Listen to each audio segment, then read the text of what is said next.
Salut gang, bienvenue à mon vidéo, c'est votre instructeur préféré, Richard Saint-Onge pour Gardien Optimum.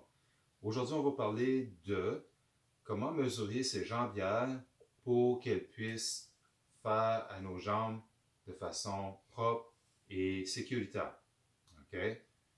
Idéalement, c'est sûr, si on peut se rendre à l'achat avec nos patins et puis essayer les jambières sur les lieux, c'est toujours idéal. Le principe, c'est que une fois que tu installes la jambière sur ta jambe, tu veux que ton genou se retrouve au centre de la jambière où est-ce qu'on atterrit sur le bloc. Okay? Donc, le bloc de la jambière qu'on atterrit sur la glace lorsqu'on va en papillon. On veut que le genou soit au centre. On peut accepter un peu plus haut. On veut éviter que ça tombe au bas parce que avec le temps, les straps peuvent devenir un peu lousses, le genou peut glisser. Si on fait une extension de la jambe, le genou peut tomber à côté. Ça fait moins confortable, moins sécuritaire, puis ça enlève un peu la performance qu'on recherche dans la jambière. Okay? Donc, principalement, lorsque vous achetez en ligne, si vous achetez sur mesure par différentes compagnies, dont je nommerai pas nécessairement en ce moment, mais vous avez tous vos favoris, c'est sûr. On prend un tape à mesurer comme ceci, préférence en tissu, c'est plus flexible, donc ça va être plus facile de mesurer. Les compagnies vont avec deux sortes de façons de mesurer, soit du sol au genou ou soit de la cheville au genou. Okay? Donc, le sol au genou, on va souvent voir ça comme une formule F2K, F2K, okay? Donc floor to knee, ou on va voir A2K, A2K qui est ankle, cheville au genou. Okay? Donc, c'est simple. Majoritairement, c'est en pouces. Okay? Il y en a beaucoup qui utilisent encore le système des pouces. Les centimètres, des fois, c'est moins populaire. Donc, si on part du plancher, sur le côté de la cheville, okay, on tient au plancher et on monte jusqu'au milieu du genou.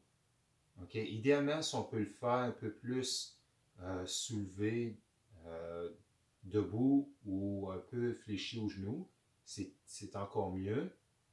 Donc, on mesure jusqu'au centre du genou et on prend la mesure ici. L'autre façon de la cheville, c'est sur l'os du côté de la cheville. On tient le ruban là et encore la mesure va vers le centre du genou. Il y en a quelques-uns qui vont penser croiser à l'avant pour viser le centre.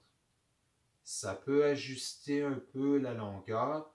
De préférence, parlez avec la compagnie que vous voulez faire affaire vos achats. Eux vont l'expliquer exactement comment ce qu'ils veulent pour éviter des erreurs et un équipement qui ne vous fait pas bien que vous êtes pris avec après une grosse dépense. Okay? Donc, une fois qu'on a pris les mesures, la formule habituellement c'est ABC. Donc, ils veulent savoir la longueur de votre patin. Donc, pour moi, c'est des 9. Ils veulent savoir la longueur de, comme j'ai dit, plancher au genou ou cheville au genou.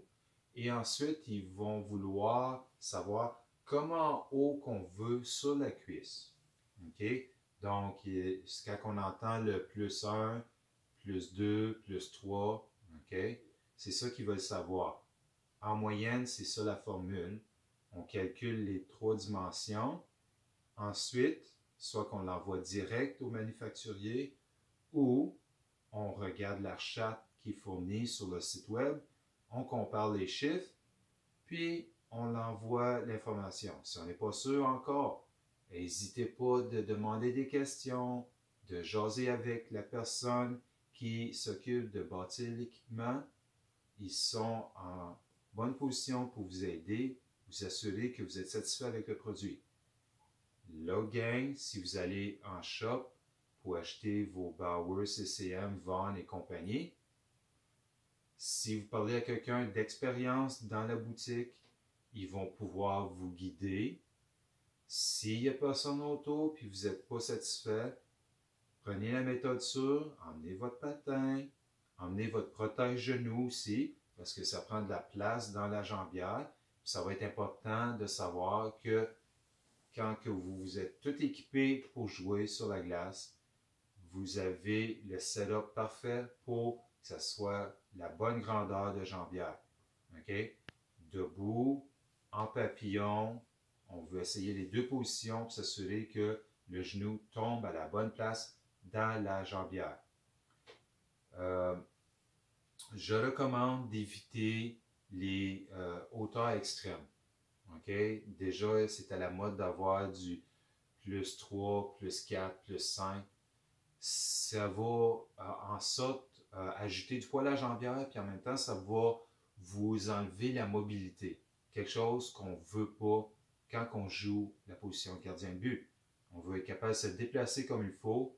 Si vous avez de la misère à fermer votre five hole, le centre entre les jambières quand vous tombez en papillon, bon ben, travaillez votre flexibilité et aussi travaillez à emmener votre bâton à l'avant pour bloquer l'espace. OK? Ça va être bien plus facile pour vous, votre performance va être meilleure, puis ça va éviter des problèmes dans des gros matchs. Donc, c'est vraiment tout ce que j'avais besoin de dire aujourd'hui. La prochaine vidéo va arriver bientôt. J'espère que ça va vous aider. Et puis, faites attention à vous. Prochain arrêt.